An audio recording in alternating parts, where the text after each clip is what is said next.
Hello friend, नमस्कार। मैं हूं संजू यादव और हमारे Sanju Yadav audio official channel में आप सबका स्वागत है।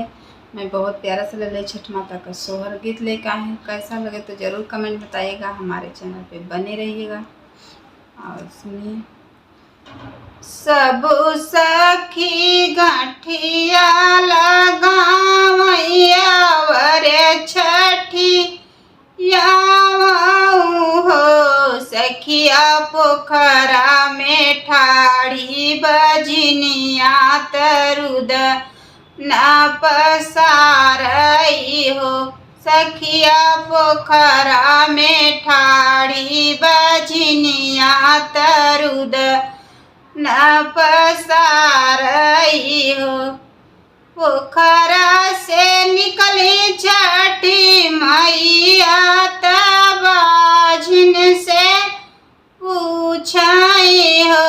बाजिन कवन संकट तोहरे जियरा कवन दुख रोई हो। बाजिन कवन संकट तोहरे जियरा कवन दुख रोई हो। मैया केहू के दुई चार केहू के दुई पाँच हो। मैया को किया तू हमरो जुड़ावत्यू हमहू छठ भूखब हो। मैया हमारा को खजुड़ावत्यू हमहू छठ पूजब हो।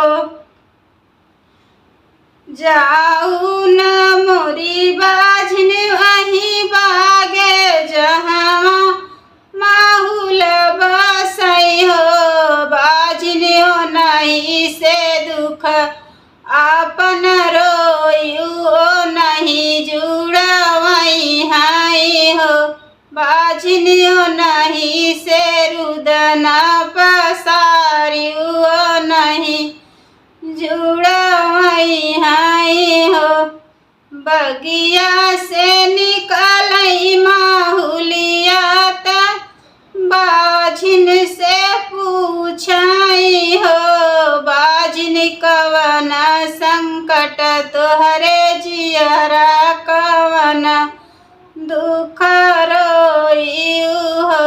बाझिन कवन संकट तोहरे जियरा कवन दुख रोई हो।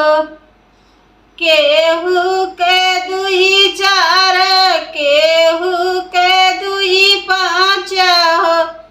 मैया हमारा को खजुड़ावत्यू हमहू छठ पूजब हो। मैया हमारा को खजुड़ावत्यू हमहू छठ भूखब हो। जाऊ न मोरी बाझिन वहीं बागी जहाँ कुली हो। बाझिन हो नहीं को खजुड़वई है हो नहीं लाला देई हाई हो।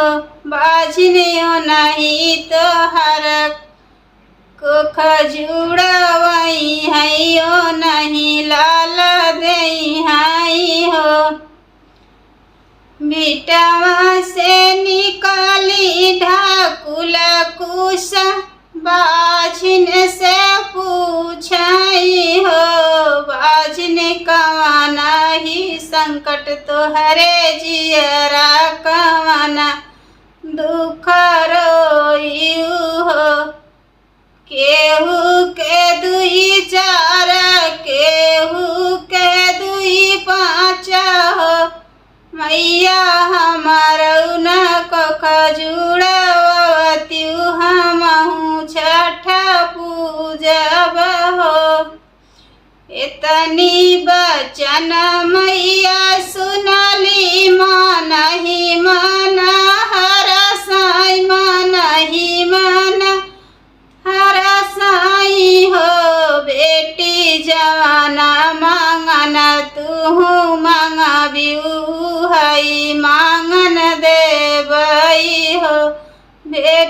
जवाना मांगन तू मंगाबियू हई मांगन देवई हो। एक लाल महुआ त एक लाल कुश ढाकुल हो। बहिनी एक लाल दी छठी मैया त छठ बाझिन पूजाई हो। बहिनी एक लाल दी छठी मैया त छठ रनिया पूजाई हो। कैसा लगे तो ज़रूर कमेंट में बताइएगा।